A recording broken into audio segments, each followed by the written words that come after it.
Hello, everyone, and welcome back to a new episode of the Winning in Professional Services podcast. My name is Matteo, and I'm joined today by my co host, Scott Presimone. Hi, Scott. How are you? I'm doing well, Mateo. How are you doing today?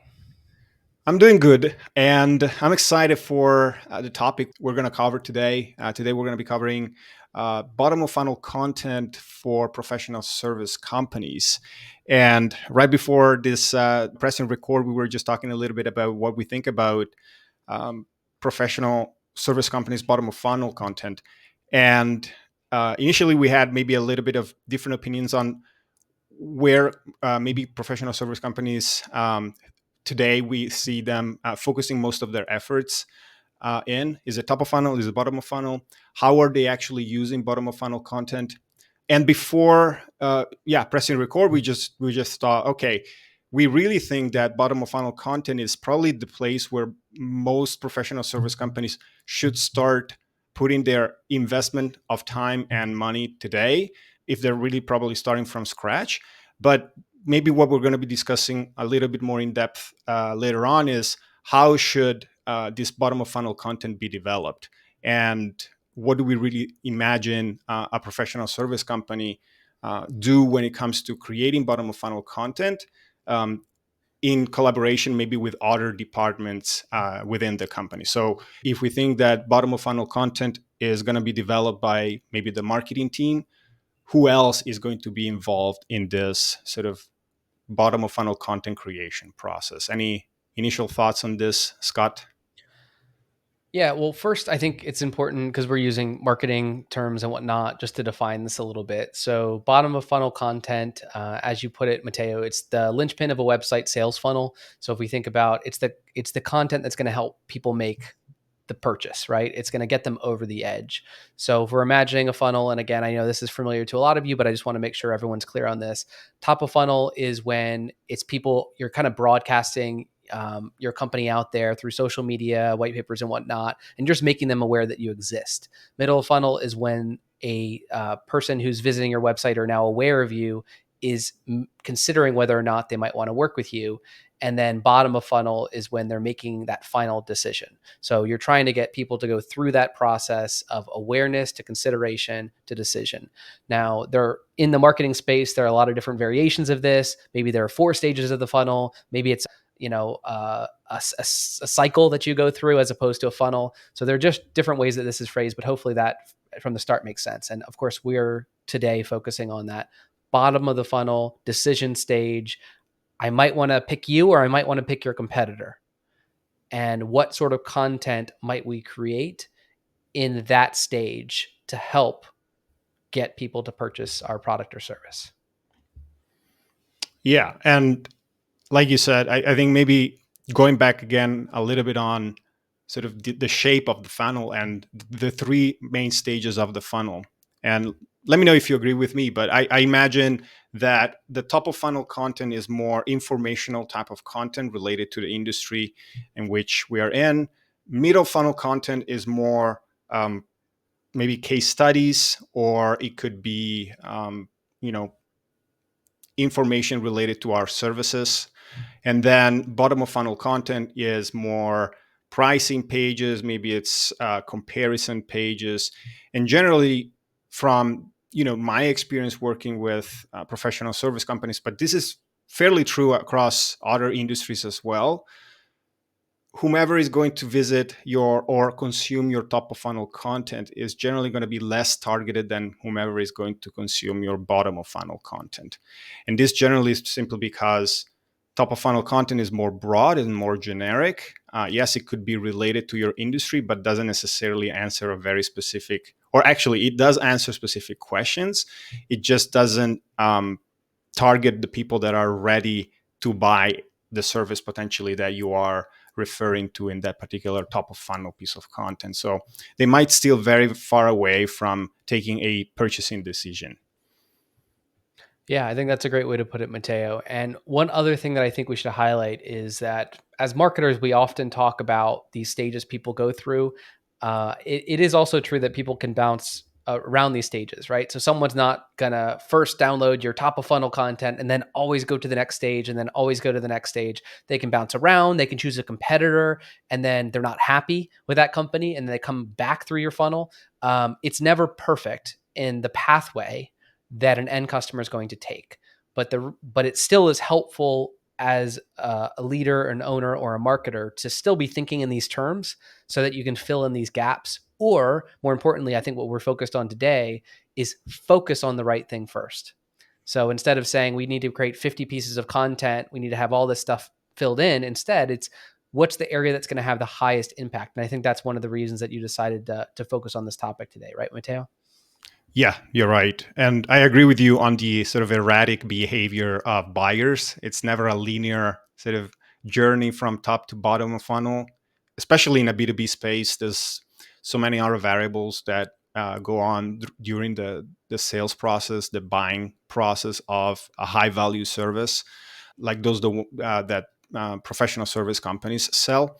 So, yeah, I agree. And I would say maybe we touch on the why we think it's very important to start with bottom of funnel content. And maybe actually before I do that, I want to address maybe a misconception that I've heard a few times here and there companies or talk about is that to develop bottom of funnel content, I need to first have middle funnel content so that whomever is consuming that middle funnel content can then be routed to my bottom of funnel. And to have middle funnel content, I need to develop top of funnel content first. And so that those top of funnel sort of people can be routed to middle funnel and then later on to bottom of funnel. And I would say that's not necessarily true because there's always buyers at every stage of the marketing and sales funnel. You don't necessarily have to always have to start at the top. Again, like we said at the beginning of the episode, if your budget is limited, always start at the bottom and then you can work your way up by developing middle of funnel and top of funnel content later on. Um, would you agree again with this, Scott? Oh yeah, yeah. It's Mateo. It's a great point because we're not living, uh, in a vacuum. We have our competitors. We have other people in the space, and yeah, some people might be ready to make a decision right away and might know what they want. But additionally, some of them might not initially. In which case, they could be finding blog articles, webinars, other things that are maybe more top of funnel, and it helped them to define what they actually do want. And so maybe in that case, they got that definition and they learned exactly and narrowed down based off looking at competitor websites, based off looking at maybe not even competitor websites, informational websites that's going to explain that to them. And now they're Mhm. maybe more in the decision stage where they come across your business because they find you on Google Maps or they find out you have good reviews. And now there's someone who's really almost ready to make a decision. They're just determining who they're going to start booking calls with. And they come across you. And if you have bottom of funnel content, then potentially you can still get that buyer, even if they were only recently exposed to you. So I think that certainly supports your point there, Mateo.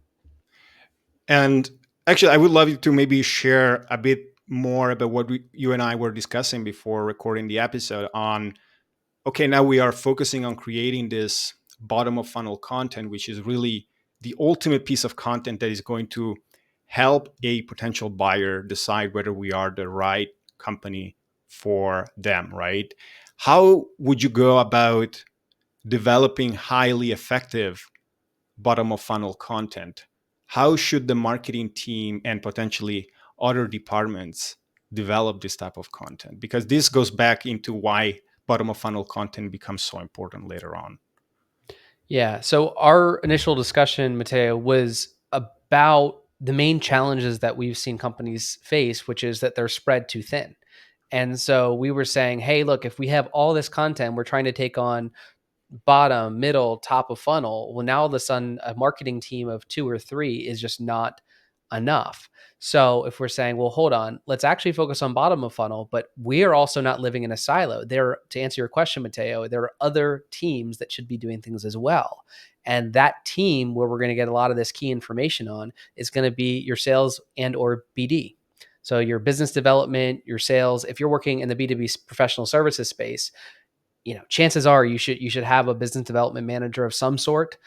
And so if that person is out there, as I always say, knocking on doors, this doesn't have to necessarily be cold calling, but it's relationship building. It's going out there to meetings. It's going to networking events. It's just being really active. This is something that you and I talk about a lot, Mateo. This is just an area that people, for whatever reason, they don't focus on, is they don't have those people out there constantly out building relationships and constantly out there attending events, hosting events, meeting people.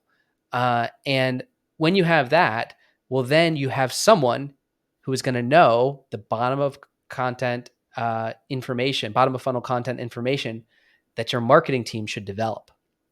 Because if they're talking to prospects, they're getting objections from prospects. They're hearing the challenges that prospects are facing. They're hearing the confusion in the market. They're hearing the issues with the competitors that companies are facing or companies that are going out of business. These opportunities are coming up. And guess what? They shouldn't be working alone. That is where marketing comes in. And so one of the challenges that I see is that if you don't have that team operating effectively, that sales and BD, either communicating with marketing or they don't exist, you don't have a BD or sales team. Well, then you kind of fall into this thing of saying, hey, marketing, do the bottom of funnel content and get me leads, go run events and get me leads. And I think that Mhm. that can be really challenging. And so, Mateo, do you have an opinion on this as well? Yeah, actually what I like to think about when it comes to bottom of funnel content is that bottom of funnel content is generally much less replicable from other companies similar to yours. I think bottom of funnel content should be highly unique to your own services and to your own company. It's not type of content that you can do any research on Google or on other platforms, YouTube or anything like that. Bottom of funnel content material and ideas come from the conversations you mostly have with your target market. Whereas top of funnel content, it's stuff that everybody can create.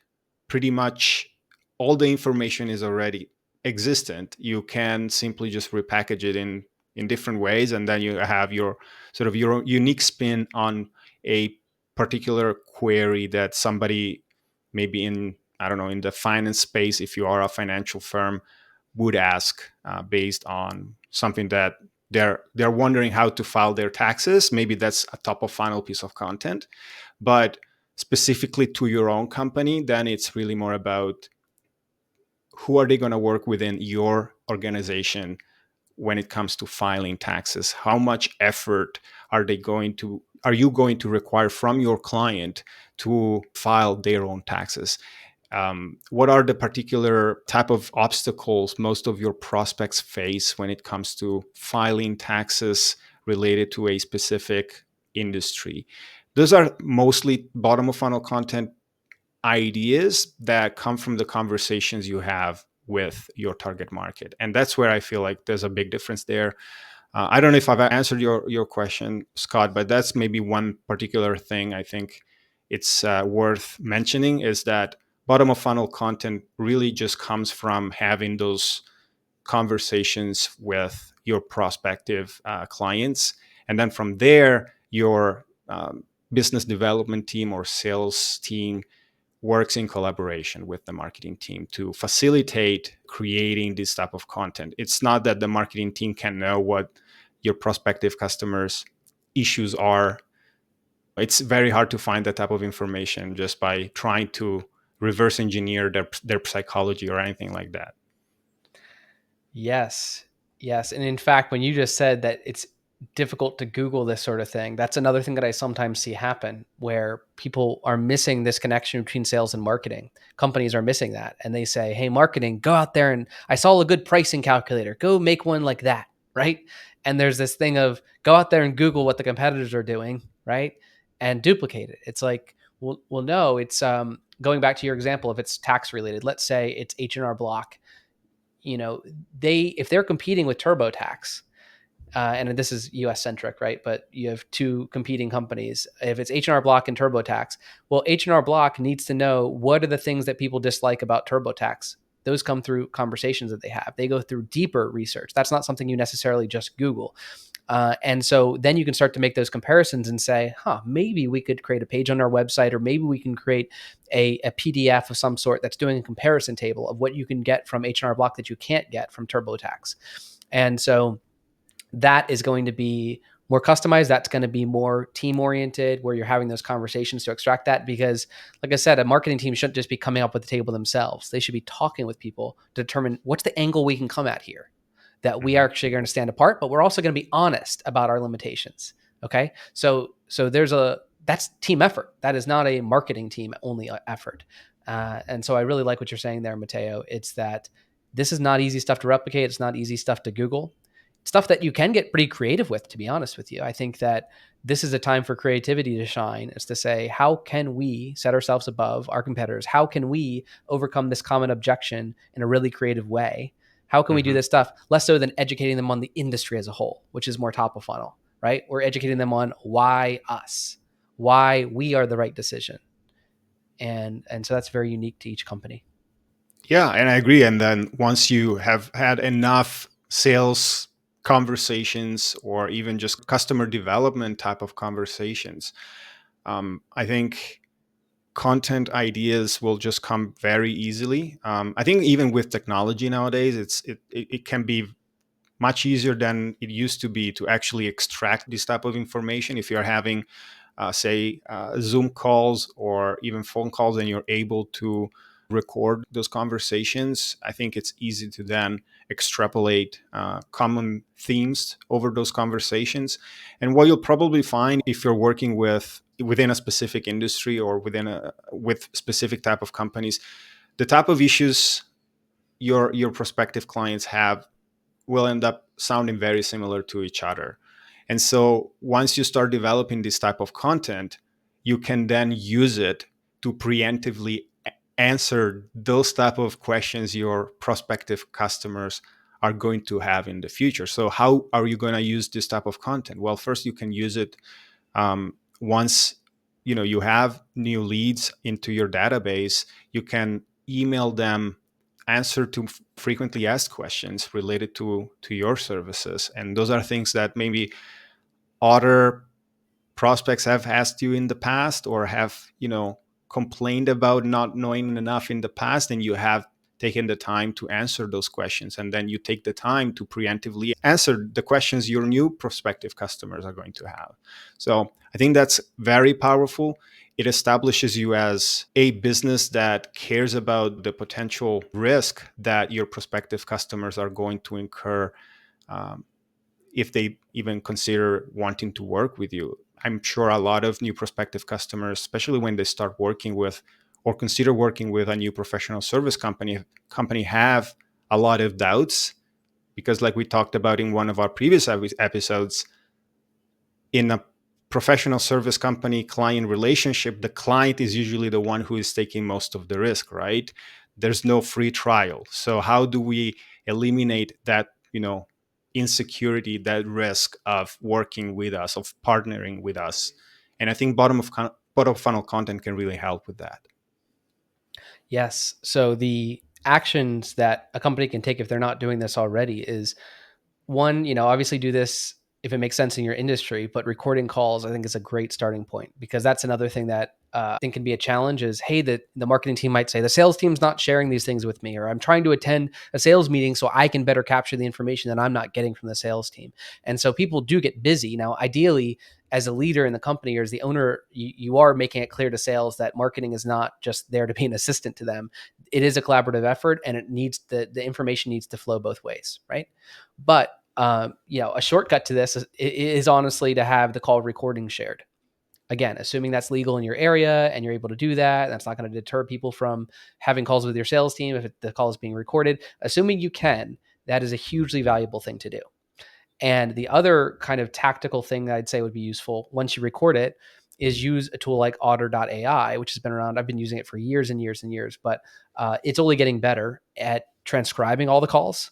But then now you have things like magic chat or whatever they call it, where you might just say, hey, Otter AI assistant, summarize the major pain points that the prospect had on this call.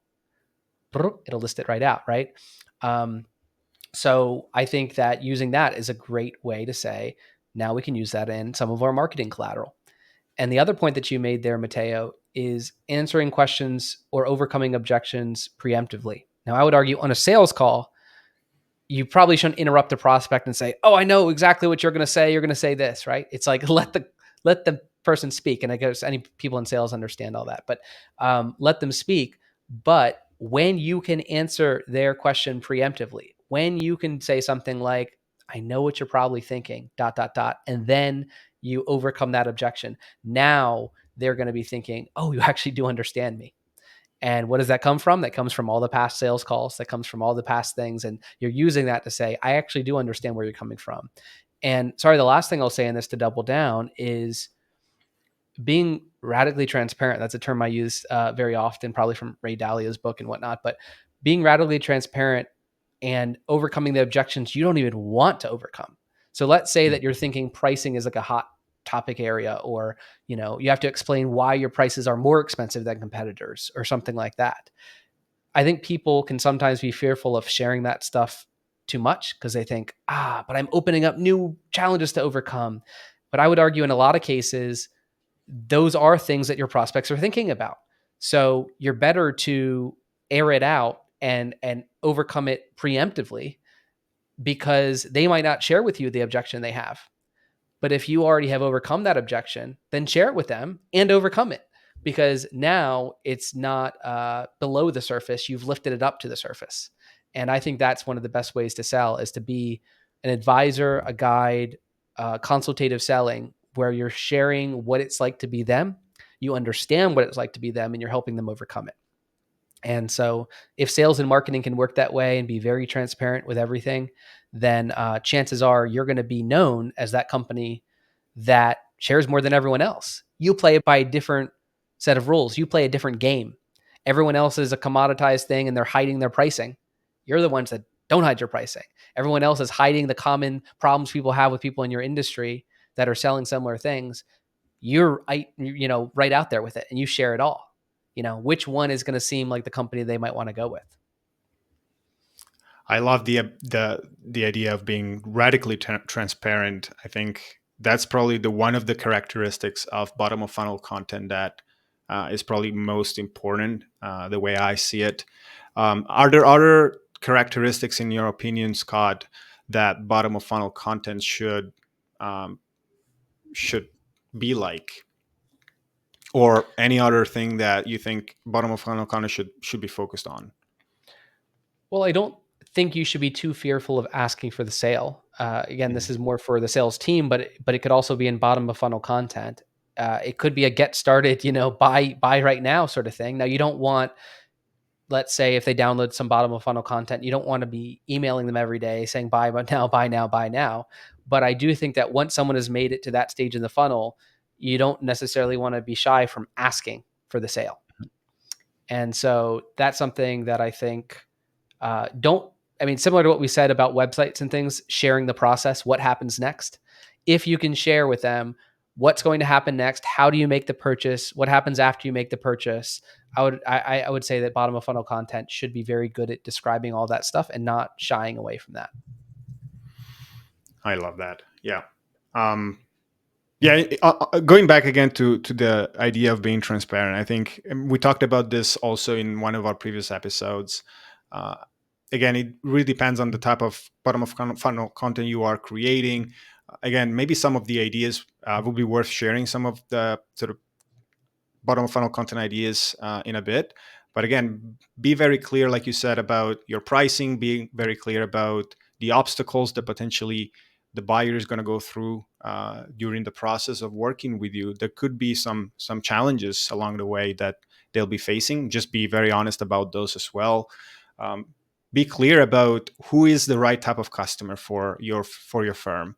I think that's one of the things we shared in one of our previous episodes, especially here at the bottom of funnel, where you don't want to clutter your CRM with bad fit leads, right? Or bad fit prospective customers that are going to schedule calls with you or with your sales team. You want to make sure people know exactly who you work with and who you don't work with. So be very clear about those things as well. And then generally, from the experience I have working with professional service companies, your case studies and your testimonials and your endorsements are going to be extremely valuable at this stage of the buying process, because people want to know that they are actually working with a reputable company, somebody that has done what they're searching, somebody who has done what they're looking for themselves, essentially. So they want to be very clear, very sure that you have uh, all the capabilities to solve their own problems for similar companies as theirs. So I think that's another important part of bottom of funnel content. And so where should people actually place and sort of use all this information, this transparency, and all these other sort of good fit, bad fit, social proof, and stuff like that. So if we think about a professional service company website, um, what I would generally think of bottom of funnel pages, if we're really focused on website only, I would say your service pages are considered bottom of funnel content. And by service pages, it is essentially the specific type of services your firm offers, right? Um, Location pages, which are very similar to service pages. It's just that a location page is a service page with a location modifier. So if you offer tax filing services in um, Philadelphia, then it's tax filing in Philadelphia, right? So that's a location page.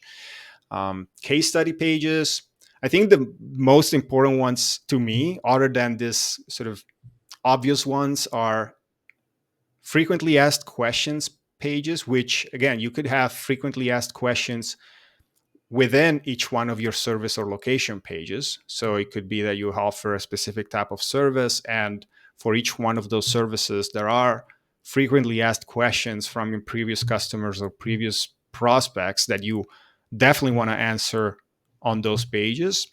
But you could even have dedicated FAQ pages where you go maybe a bit more in depth, or even you record videos and answer those frequently asked questions in a video format. So we are not limited necessarily to the written medium here. We can use different types of formats as well.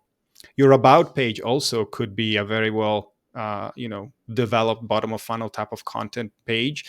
I think you, Scott, in one of our previous episodes, uh, talked very clearly about how your about page should be really about your client, right? It should be about you, but what can you actually do for them?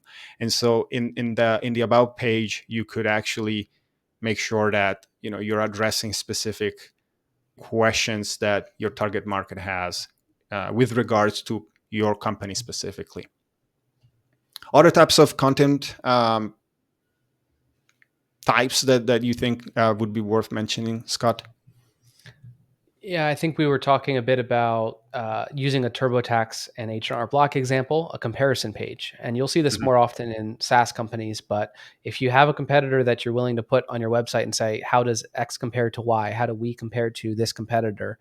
You could do that. And so a comparison page is going to be helpful. And of course, you can skew it a bit in your direction. I think be a little bit careful with comparison pages that you're not saying, we're better than absolutely everyone in every single way. I think you need to show some level of vulnerability. And if a competitor wins in a certain area, show it, because otherwise it's going to be hard to take it seriously. But comparison pages fit into that, as well as results pages, the results that you've had for your clients.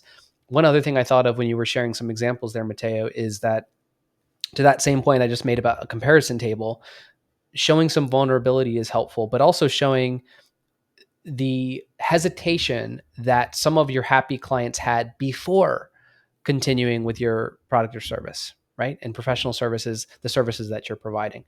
So, for example, let's say it's a pricing hesitation. Let's say that you have a client that you interviewed on camera or that just submitted a testimonial on your Google and it said, XYZ is not the cheapest, type of XYZ company around, but and I was hesitant to do it, but I made the mistake of buying a lower cost provider and it cost me dearly. And now I'm really happy with the price and it was well worth it. Right.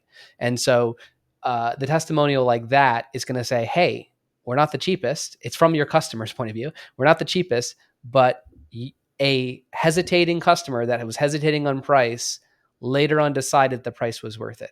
That's something you want to overcome. And you could say, oh man, but I don't want to come across as being expensive. Well, remember, Matteo, you were talking before about knowing who you serve and who you don't. And in some cases, highlighting the fact that you're not the cheapest in town is actually an advantage because you might end up with less budget shoppers trying to use your product, use your service. So that way, you're right up there in the front. You're saying, yeah, we're not the cheapest, and this is why. We're not the cheapest, and this is a client that shows us because we're not the cheapest. So that's just another example of being very transparent and showing some vulnerabilities. Yeah, so I think that's all I can really think of. I think you pointed out a lot of good ones there, Mateo. Service pages, FAQ pages, case studies. To be honest, I'm not a huge fan of things like white papers or super traditional case studies.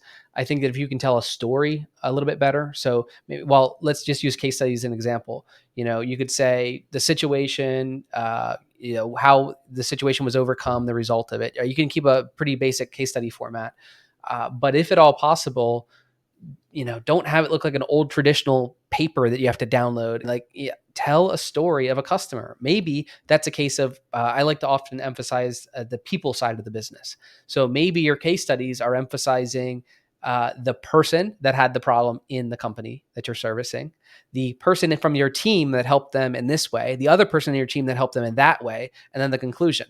And so you're then showing that journey that they went through from a people perspective. And so Mhm. that's just a more modern way, I guess you could leverage the case studies that you mentioned. Yeah, I like it. Yeah, I think case studies are so important, along with, yeah, like you said before, the pricing aspect of our services. I see a lot. I think this could potentially be a separate episode where we talk about pricing and whether pricing should be uh, available or shown on the website of professional service companies. But yeah, I feel like I always go think about Tesla, and I don't own a Tesla, but I think of Tesla selling their $100,000 cars on their website, and if they can put $100,000 price tag on a car that you haven't even touched, but you can buy with your credit card from their website, I actually think everybody else can and should show their prices on their own websites. Again, it doesn't have to be as precise, buy now here, um, and you put the exact price there, but it could be a price range. It could be anything that gives your prospective customers an idea of what they should be expecting to pay for the type of services you're offering. So yeah, I like all of these examples. Yeah. I think you also had some best practices, and just to kind of make sure we cover those best practices that we have for bottom of funnel content is to focus on the clients.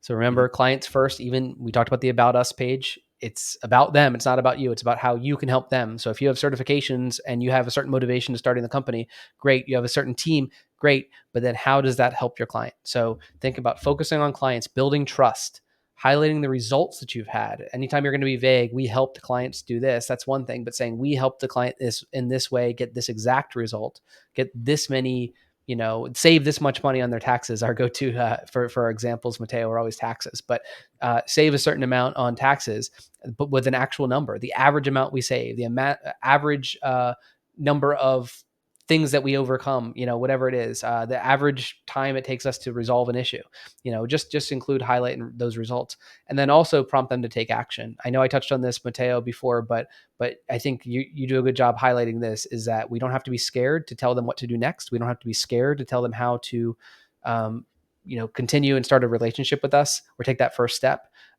So don't shy away from that, because that's what they're thinking about. And if you're hiding from it, then the question is, why are you hiding it from me? You should be proud to share how easy it is to work with you, and the next step they should take. Great. I think we've reached the end of today's episode. Maybe um, one call to action, or one just recommendation for our listeners if they're thinking about starting their bottom of funnel creation process. I think for me, one big takeaway is make sure you work collaboratively with your business development and sales team, or people that are actually client facing and speaking to your prospective customers day in and day out. That's the best way to create effective bottom of funnel content. which then is going to be consumed. It's going to actually spark new conversations potentially and really help you facilitate the sales of your own services. Any other takeaway from you, Scott? Yeah, don't get stressed by it, because I think there's a tendency to look at big competitors or ones that have been around for a very long time or maybe have a larger budget, and they're doing a whole bunch of stuff, and maybe they're doing, again, across the entire funnel, right? Bottom, middle, and top of funnel content, and thinking we need to do all that.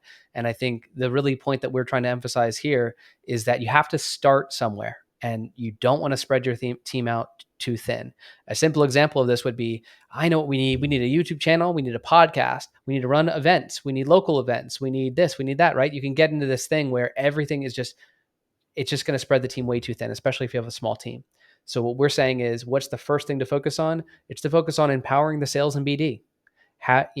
Make sure that you are gathering information from your sales and BD, business development reps and whatnot, and getting that into sales and helping people overcome the final objections to making the final sale.